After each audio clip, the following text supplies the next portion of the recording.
आप बेयर कर रहे हो? नहीं, हो गया रिकॉर्डिंग स्टार्ट। जय बोलिए श्री अनंत सिद्ध परमेष्ठी भगवान की जय। जय श्री ओम नमः सिद्धेभ्य, जय श्री ओम नमः सिद्धेभ्य, जय श्री ओम नमः सिद्धेभ्य। नमो अर्हंताणम, नमो सिद्धाणम, नमो आयरियाणम, नमो उवज्जायाणम, नमो लोये सब्बसाहूणम। आदरणीय बहन जी मंजू जैन जी की डिमांड के अनुसार आज प्रथम 4 श्लोक का पुनः अर्थ करने के लिए कहा गया है मेरे को, तो उन 4 श्लोकों का मैं पुनः उच्चारण करता हूँ। सोनू बहन जी आप भी जो है उन 4 श्लोकों का हिंदी पद्यानुवाद पढ़ने की कृपा करना। जय बोलिए पार्श्वनाथ भगवान की जय, कुमुद चंद्राचार्य महाराज की जय। हे ज्ञान सागर गुरु मम प्राण प्यारे, हे पूज्य साधु गण से बुध मुख्य न्यारे, शास्त्रानुसार चलते मुझको चलाते, वंदो उन्हें विनय से सिर को झुकाते। बाबूजी षडावश्यक का पालन करने वाले श्रीमान पारसमल जी पाटनी साहब के एक बार मेरे को टोकने के अनुसार अष्टमी चतुर्दशी अमावस्या पूर्णिमा के दिन सिद्धांत ग्रंथों का स्वाध्याय न करते हुए ये भक्ति का कार्यक्रम प्रारंभ किया गया है। तो आज अमावस्या है, क्योंकि इन दिनों में स्वाध्याय करना षटखंडागम से भी मना है, इसलिए कोई किसी को बाध्य नहीं करे कि हम तो यही पढ़ेंगे। आपको पढ़ना है तो आप स्वयं स्तोत्र का अर्थ पढ़ सकते हो उस दिन, या सहस्र नाम का अर्थ पढ़ सकते हो। ये जो है मीठा जहर है, इस गलती को दोहराना नहीं प्लीज, सब अपने अपने में करेक्शन करना, फिर उसके बाद में जैसा आपका उपादान है वैसा आप करोगे। कल्याण मंदिर मुदार मवद्य भेदी, विका भय प्रदम निंदित मंग्री पद्मम, संसार सागर निमज्जद शेष उतायमान अभिनम्य जिनेश्वरस्य, यस्य स्वयं सुरगुरुर्गरिमाम्बुराशे, स्तोत्रं सुविस्तृतमतिर्न विधातुं, तीर्थेषु धूमकेतुस् याहमे सचिन संसवनं करिष्ये।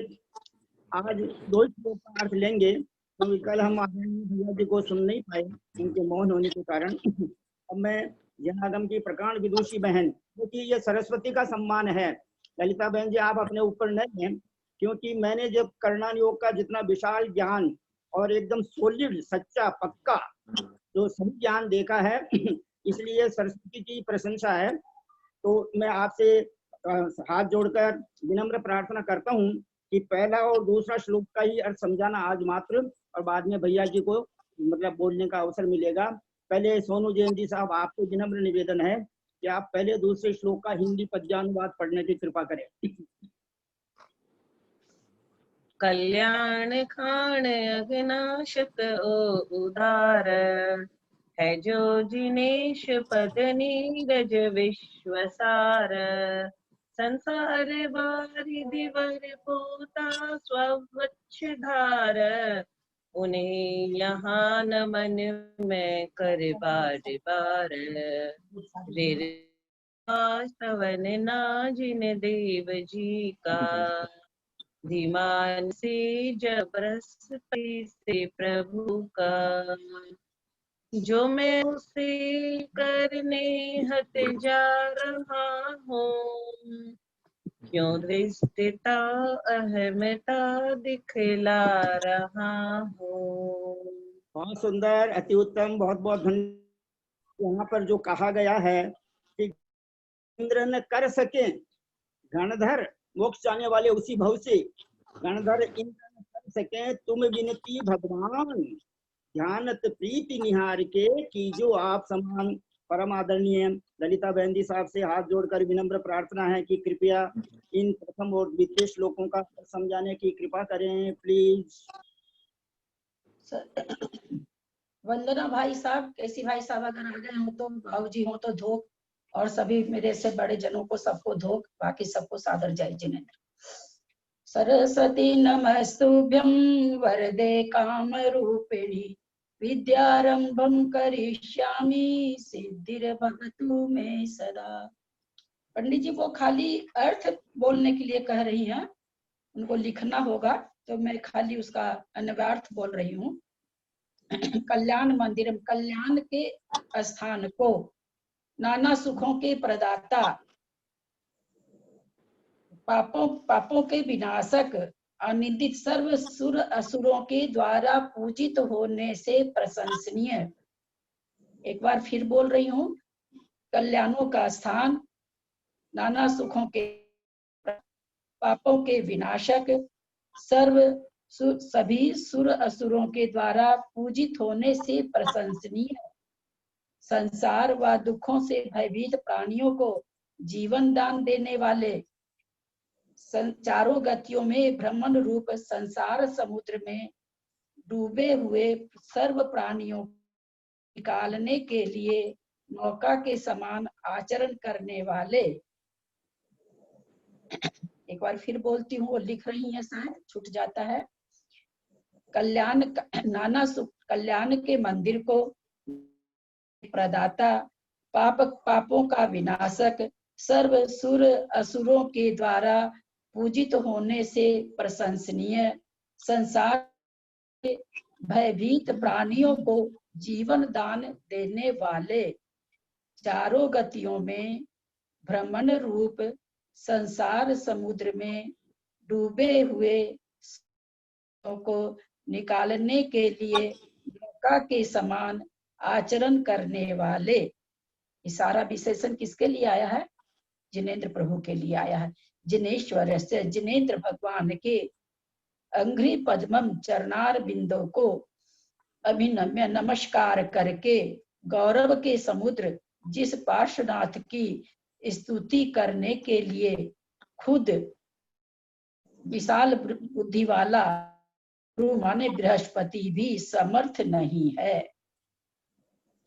कमठ के जीव के मान को भस्म करने के लिए अग्नि स्वरूप उस पार्श्वनाथ की निश्चय से मैं स्तुति करूंगा, स्तवन करूंगा।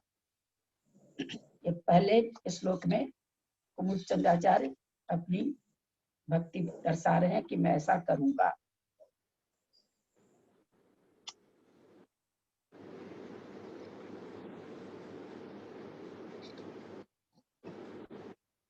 स्वयं सुरगुरुराम्बुरासे स्तोत्रं सुविस्तृतमतिर्न विभुर्विधातुम्। दूसरे का है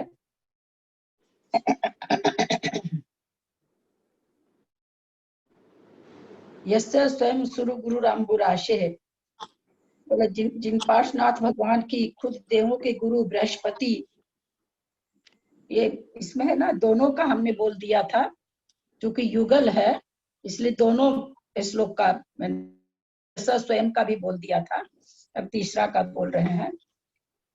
हे स्वामी, सामान्य तो अपनी सामान्य रूप से भी आपके स्वरूप का कथन करने के लिए, सामान्य रूप से भी आपके स्वरूप का कथन करने के लिए जैसा अल्पज्ञ प्राणी कैसे समर्थ हो सकता है? कथम धीस भवत्यधीशा, कैसे समर्थ हो सकता है? अर्थात नहीं हो सकता है।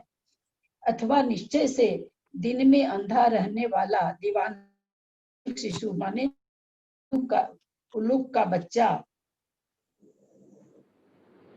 दृष्टों पे भीत होता हुआ भी क्या सूर्य के स्वरूप का वर्णन कर सकता है, प्ररूपना कर सकता है? तो नहीं कर सकता, क्योंकि उसने तो सूर्य को देखा ही नहीं। अब ढीठ रूप होकर के अगर वर्णन करे तो क्या उसका वर्णन थोड़ी कर देगा। तो आचार्य यहाँ पर अपनी तुलना उसी से कर रहे हैं कि मैं ढीठ होके आपकी प्रशंसा करने आपका स्तवन करने जा रहा हूँ, तो क्या कर सकता हूँ? मैं नहीं कर सकता हूँ आपको, क्योंकि जिनका स्तवन सूर्य गुरु बृहस्पति भी नहीं कर पाते हैं, उनका भला मैं कहाँ से करूंगा।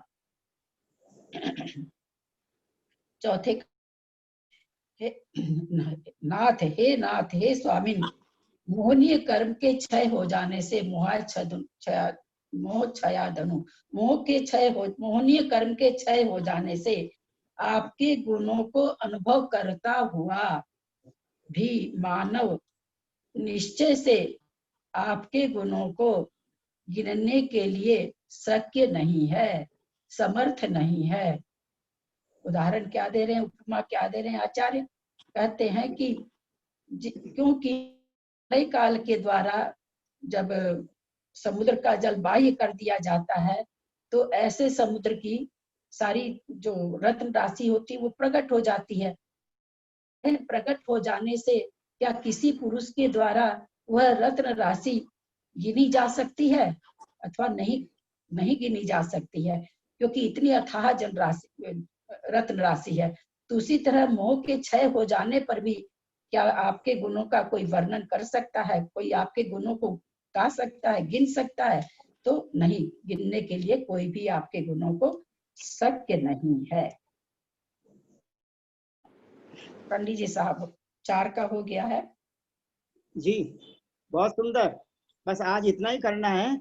और हाँ, ठीक है। अब हम सब जो है हमारे परम आदरणीय भैया जी साहब ब्रह्मचारी जी केसी जैन साहब से प्रार्थना करें। आपसे ये निवेदन करना चाहता हूँ, अभी परम आदरणीय ललिता बहन जी साहब ने चारों श्लोकों का एकदम अक्षर टू यानी वर्ड बाय वर्ड जो है भावार्थ बताया है।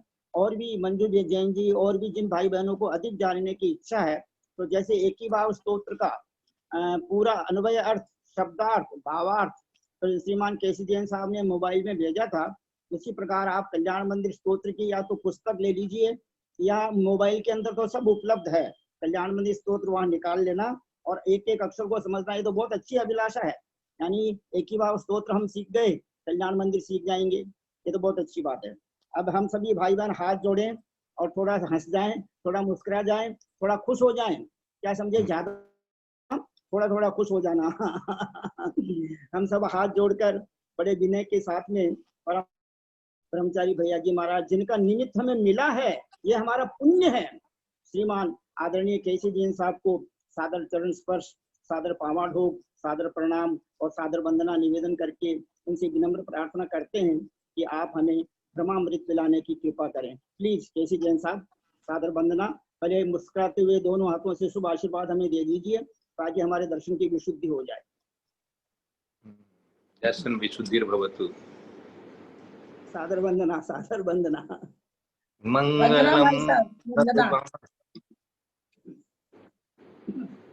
मंगलम भगवान वीरो, मंगलम गौतमो गणी, मंगलम कुंद कुंदायन धर्मोस्तु मंगलम, सर्व मंगल मांगल्यम सर्व कल्याण कारकम, प्रधानम सर्वधर्माणां जैनम जयतु शासनम, जैनम जयतु शासनम, जैनम जयतु शासनम।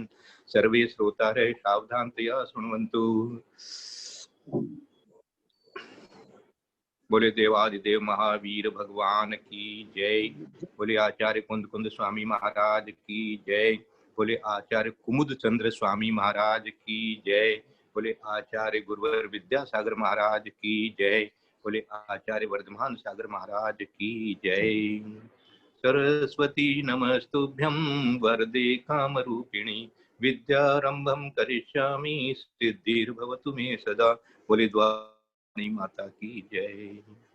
परम पूज्य सहिष्णु सागर मुनि महाराज की जय। परम पूज्य ज्ञानी ध्यानी तपस्वी सिद्धांत वेत्ता वैयावृत्तशील श्री प्रभव सागर मुनिराज की जय। परम पूज्य अंतरात्मा सागर महाराज की जय। भारत वर्ष में विराजमान समस्त आचार्य उपाध्याय साधु परमेश्वरी भगवंतों की जय।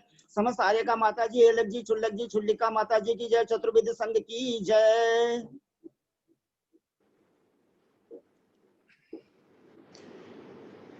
बोले पार्श्वनाथ भगवान की जय। कल्याण मंदिर स्तोत्र कुमुद चंद्र आचार्य का रचा हुआ है और यह भक्ताम्र स्तोत्र से भी पहले रचा हुआ है। बनारसी दास जी ने इसकी भाषा अनुवाद भी की है। परम ज्योति परमात्मा परम ज्ञान परवीन, बंधु परमानंदमय घट घट अंतरलीन।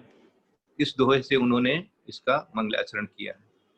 उसके बाद में पहला श्लोक दिया है, निर्भय करन परम परधान, भव समुद्र जल तारण यान, शिव अगहरण अनिंद, बंधहु पास चरण अरविंद।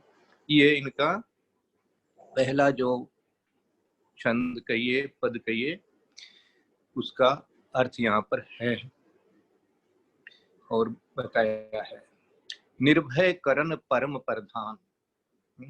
आज पंडित जी ने बहुत ही अच्छे की प्रभावक शब्दों में ये अपने सामने ऐसा प्रस्तुति की है कि मेरा भी मन हो गया है। यद्यपि समय का थोड़ा सा अभाव रहता है, फिर भी आज पंडित जी की प्रभावक भाषा और सुन करके स्तुति भगवान के प्रति जो स्तुति है उनकी, उस स्तुति से मैं भी प्रभावित हुआ हूँ और विचार कर रहा हूँ कि इसी तरह से संस्कृत जैसे एक ही भाव स्तोत्र का अपन ने किया था वैसे इसके लिए करके करेंगे। बहुत अच्छा है सर, आपको बहुत बहुत मेरा साधुवाद है। तो अब अपन ने आज 4 श्लोक का एक एक शब्द का अर्थ समझा है। तो जैसे भक्तामृत स्तोत्र के अर्थ बहुत पॉपुलर हो गए हैं, चारों तरफ चल रहे हैं, खूब अच्छी तरह से उसकी पुस्तकें भी निकली हुई है, तो सब लोग बहुत अच्छी तरह से उनको जानने लग गए हैं। ऐसे ये कल्याण मंदिर स्तोत्र का भी धीरे धीरे यदि अपन इस तरह से करेंगे तो जानने लग जाएंगे। ये बहुत ही अच्छा स्तोत्र है, बहुत ही अच्छा स्तोत्र है। इसमें 8 श्लोक पहले कल तक हो चुके थे, 9वें 10वें 11वें 12वें का आज का वैसे था, लेकिन कोई बात नहीं, पहले 4 ही अपन करें। लेकिन इसके अंदर में जो विशेषता है वो आपने सबने सुनी है दीदी से कि सब जगह एक उदाहरण बनाया है, सब जगह एक उदाहरण बनाया है कि कैसे आपकी स्तुति करने से क्या होता है ना, और कैसे जो है हमारे कर्म जो हैं वो भाग जाते हैं। जैसे 9वें है, आज के लिए थोड़ा सा उसको टच कर रहा हूं मैं, कि जैसे ग्वाला होता है, उसको देखते ही जो पशुओं के चोर होते हैं वो भाग जाते हैं। इसी तरह से भगवान आपको हृदय में धारण करते ही जो है वो कर्म जो है वो भाग जाते हैं, है ना। सैकड़ों कर्म माने जन्म जन्म के कर्म भी जो है वो भी उपद्रव जो है हमारे सारे भाग जाते हैं। ये उपद्रव क्या है, कर्म क्या है, भागते कैसे हैं, इसके ऊपर मैं आज अच्छे से चिंतन कर रहा था अपनी सामायिक में। ये उपद्रव क्या है, ये शरीर में बाधा आ गई, इसको मैं उपद्रव नहीं मानता। मैं उपद्रव मानता हूं मेरे अंदर में कसाय का भाव आया, मैंने किसी के प्रति कठोर शब्द प्रयोग किए, ये मेरे ऊपर उपद्रव है।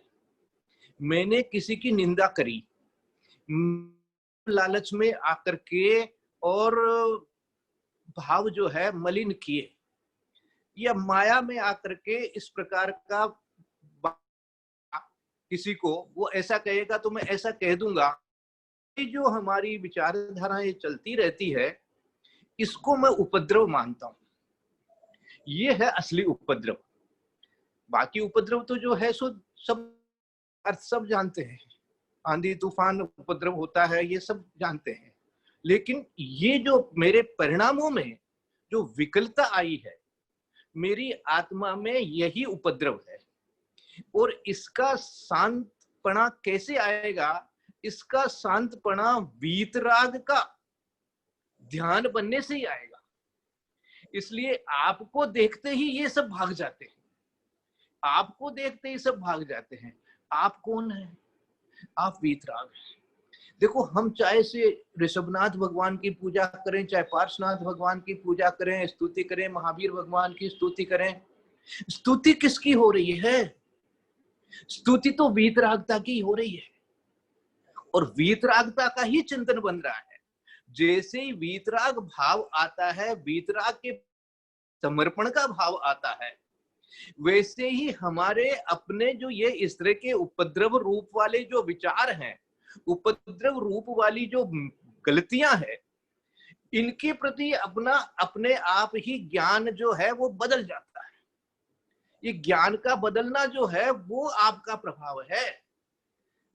उपद्रव हुआ, ये बाहर का कथन कहलाया, वास्तव कि मैंने अपना इस प्रकार का उपयोग बना रखा था, निंदा की थी, क्रोध आ गया था, कठोर वचन बोल दिए थे, मन में हिंसा, झूठ, चोरी, कुशील, परिग्रह रूप से कोई परिणाम आ गया, तो ये जो उपद्रव हो रहा है, ये उपद्रव कैसे मिटे? ये उपद्रव वास्तव में इसीलिए इन्होंने इतने सारे उदाहरण बनाए हैं। सारे उदाहरण बना बना करके अपने को ये बता दिया है कि भगवान, ये जो संसार के जो प्राणी हैं ये भयभीत हैं। सबसे पहले में ही कह दिया उन्होंने। सो भयभीत, वो भय किसका होता है? देखो, विचार करो। ये जो आपने किसी की निंदा कर दी, आपने किसी के बारे में कुछ ऐसा बोल दिया जो उसको बुरा लगना है। अब उसको बुरा लग रहा है, आपके मन में एक विकल्प खड़ा हो गया, अरे यार उसको बुरा लगा होगा, कल को वो वापस पलट नहीं देवे, वापस मेरी निंदा नहीं कर देवे, वापस मेरा कोई नुकसान नहीं कर देवे, मैंने तो उसको इस तरह से कहा। मान लीजिए अपना नौकरी है, उसको आपने इतना ज्यादा बोल दिया कि आपके ही मन में ये आने लग गया, यार कहीं छोड़ के नहीं भाग जाए, छोड़ के चला जाएगा तो मेरे तो तकलीफ हो जाएगी। तो ये आपको भय पैदा हुआ। किससे पैदा हुआ? आपकी कोई गलत क्रिया के कारण से, वचन के कारण से और मन में विकल्पों के कारण से इस प्रकार का आपको भय पैदा हुआ है। ये जो भयभीत है संसार के प्राणी, इनको अपन कैसे इनको निकालेंगे?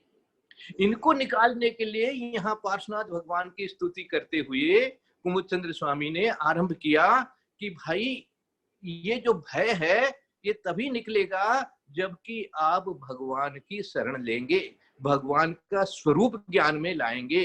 तो जैसे ही भगवान का स्वरूप ज्ञान में आया, देखो भक्ति उसे ही कहते हैं। भक्ति जब होती है तो आप भक्ति रूपी नौका में बैठ गए, नौका में बैठ गए तो क्या मिल गया आपको? किसकी भक्ति हो रही है? जिनकी भक्ति हो रही है तो कह रहे हैं, कैसे भक्ति कर रहे हैं? तद्गुण लब्धे, ऐसे करके भक्ति कर रहे हैं। तो आपके गुण मन में आ जाए, मेरे भी वीतरागता रह जाए, मेरे भी राग के कारण से मैंने ये जो इस तरह का व्यवहार किया, उसके कारण से ये भयरूप उपद्रव मेरी आत्मा में चल रहा है, ये मेरा मिट जाए। देखो ये इसकी साइंस है, ये इसकी लॉजिक है। इसको आप अच्छी तरह से ये मत समझना कि खाली शब्दों की यहाँ पर लीला है। ये वास्तव में मानस भी आप इस प्रकार का बना करके रखो जिस समय कल्याण कर रहे हो, कि वास्तव में वो कल्याण के मंदिर हैं। कैसे कल्याण के मंदिर हैं? क्योंकि उनका ध्यान आने से ही, उनके गुणों का ध्यान आते ही, उनकी वीतरागता का ध्यान आते ही क्या हो रहा है? आपके अंदर में जो है वो जो विकार भाव चल रहे थे वो ढीले पड़ जाते हैं। जो आपके अंदर उदासी थी, जो आपके अंदर भय था, जो आपके अंदर में किसी को सताने का भाव था, वो सारा ढीला पड़ जाता है। वो अपने आप ही आपके अंदर ही बदल जाता है।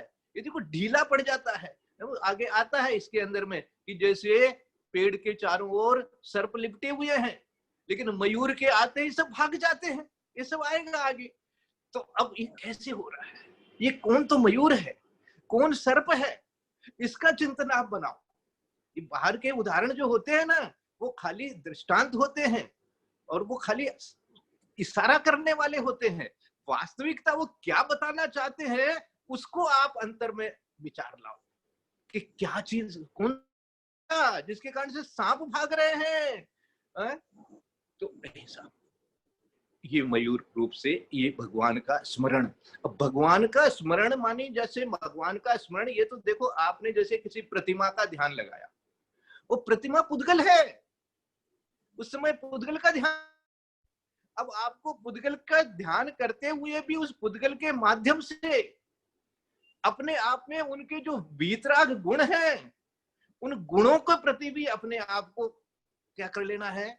आत्मसात कर लेना है। उन गुणों को, उन गुणों से चर्चा करनी है, अपने आप को उन गुणों में विराजमान करना है। अब उन गुणों में जब आप विराजमान करोगे तो आपके अवगुण जो है वो दिखने लग जाएंगे, वो उनके गुण जो है वो आपके लिए दर्पण बन जाएंगे। जैसे दर्पण में देखने से अपने वो दिख जाते हैं कि मेरे चेहरे पर क्या क्या गड़बड़ है, ऐसे ही उनके गुणों को देखते ही, वीतरागता को समझते ही अपने अंदर में क्या क्या राग चल रहा है वो दिखने लग जाती है। इसको कहते हैं दर्पण, इसलिए इसका नाम बनाया बिंब। जिन बिंब है वो इस प्रकार से वो बिंब बन जाते हैं। और ऐसा जैसे ही अपन दर्पण में देखेंगे, अपना कलुष जब सामने दिखे, अपने अवगुण दिखेंगे, अपने दोष दिखेंगे, अपनी भूल चूक दिखेगी, तो उनको दूर करने का भाव तो आएगा ही आएगा। और वो दूर किस लिए हुए? इसलिए वो निमित्त हो गए, वो तीर्थंकर भगवान निमित्त हो गए, उनका ध्यान निमित्त हो गया और आपने अपना काम कर लिया। इसलिए कहते हैं कि संसार के प्राणी जो डूब रहे हैं, निमज्जन किसमें डूब रहे हैं? संसार में चारों गतियों में डूब रहे हैं। उनको यदि कोई तार सकता है तो नौका में बैठने आप उनके लिए नौका बन सकते हो, यही नौका कहलाती है। इस प्रकार से नौका में बैठना ये हमारा पहला है। हे भगवान, आपको संसारी प्राणियों को निकाल सकते हैं उसमें से, आप हमको, आप बहुत उदार हैं, निंदित हैं, आप प्रशंसनीय हैं, आपके अंदर में कोई दोष नहीं है, निर्दोष आप हैं। इस प्रकार से पहला जो अपना श्लोक है उसका चिंतन है। दूसरे में कहा, कमठ मान भंजन वर वीर, गरिमा सागर गुण गंभीर, सुरगुरु पार लहे नहीं जात, मैं अजान जब हूँ जस तास, ऐसे दिया। यहाँ इन्होंने कमठ की बात को याद किया है, कमठ की बात को याद किया है, क्योंकि स्तुति करते समय उनके भावों में पार्श्वनाथ भगवान का चरित्र जो है, पार्श्वनाथ पुराण जो है वो ज्ञान में चल रही है। वो पार्श्वनाथ पुराण जिसके ज्ञान में चलेगी तो उसको तो यही सब चीज दिखेगा कि किस प्रकार पार्श्वनाथ भगवान जो हैं अडिग खड़े हैं, कहते हैं कि 7 दिन तक वो पत्थर इत्यादि बरसाते रहे। अब सोचो 7 दिन किसको कहते हैं? यहाँ तो 7 मिनट 7 सेकंड में कितने पत्थर आ जाए तो उसमें अपनी तो हालत खराब हो जाए, एक पत्थर अपन से सहन नहीं होगा, तो कैसे हो रहा है? तो इसलिए वो कमठ का आपको ला करके स्तुति के माध्यम से जन जन के लिए भी ये ऐसी देशना दे रहे हैं स्वामी कि देखो पार्श्वनाथ भगवान तीर्थंकर तो थे, जन्म से तीर्थंकर थे ऐसा कहा जाएगा, क्योंकि 5 कल्याणक हुए हैं तो गर्भ से ही है वो तीर्थंकर कहे जाते हैं। तीर्थंकर प्रकृति का उदय चालू हो रहा है, आगे जाकर के तीर्थंकर हैं, प्रकृति उनके साथ में चल रही है, लेकिन फिर भी है तो औदारिक शरीर वाले, अभी परम औदारिक नहीं बना है, औदारिक शरीर ही है, परम औदारिक नहीं बना है। जब तक अरहंत अवस्था नहीं हुई है तब तक उस औदारिक शरीर को भी लेकर के वो ध्यान कर रहे हैं, और उस समय उस औदारिक शरीर के ऊपर में इस प्रकार का उपसर्ग चल रहा है, फिर भी वो उस शरीर के अंदर से कोई मोह का भाव नहीं रख रहे हैं और सीधा अपनी आत्मा का ही ध्यान कर रहे हैं, आत्मा के गुणों का ही ध्यान कर रहे हैं, आत्मा के अजर अमरत्व का ही श्रद्धान ध्यान कर रहे हैं। उस समय वो लीनता से कर रहे हैं। और क्या इसी तरह से अब देखो, उससे अपने को यही सीखना, अपने पास कोई कमठ का उपसर्ग वाली बात यहाँ नहीं है। यहाँ जो उपसर्ग है वो अपने को सब तरह के उपसर्ग जिनको जैसा जैसा परिस्थिति है सबको मालूम है, उन उपसर्गों में भी हम पार्श्वनाथ भगवान की तरह से खड़े रह सकते हैं, खड़े रह सकते हैं। कैसे खड़े रह सकते हैं? कल हम शाम को श्रीपाल चरित्र पढ़ रहे थे, तो श्रीपाल चरित्र में जो शाम को मुझे पद्म पुराण ये बहुत अच्छा लगने लग गया आजकल। तो पद्म जब श्रीपाल चरित्र जब पढ़ रहे थे तो उसमें जब श्रीपाल को लेकर के जन्म वो उसका जब होता है तो 40 दिन के बाद में, 1 महीने के बाद में जब भी मंदिर में लेके जाते हैं तो वो मुनिराज वहां पर जो है वो आशीर्वाद देते हैं उन लोगों को, और आशीर्वाद में 4-5 शब्द उन्होंने उसमें लिखा है कि शत्रु मित्र सब समान है। अब देखो, ये शत्रु मित्र समान है, इतनी सी बात कह करके उन्होंने धर्म वृद्धि कह दी। अब ये जो शत्रु मित्र के सामने हमारा एक जैसा व्यवहार हो जाए यशोधर मुनिराज की तरह से, तो देखो क्या है। ये इस प्रकार का जो हमारा परिणमन जब तक नहीं होगा है, तब तक हम क्या है, किसी के लिए हम ही कमठ हैं। हाँ, हम भी किसी के लिए कमठ बन जाते हैं श्रीमान। खाली कमठ ही हमारे ऊपर उपसर्ग नहीं करता है, हम भी कमठ बन करके दूसरों पर उपसर्ग करते हैं। तो कम से कम तो मत बनो है। हाँ, इसको विचार करोगे कि कमठ मैं ही तो नहीं हूं जो दूसरों की निंदा करता है, दूसरों के लिए दूसरे का धन हड़प लेता है, दूसरों की कोई आलोचना इत्यादि करता रहता है, चुगली करता रहता है। यही तो कमठपना है भैया।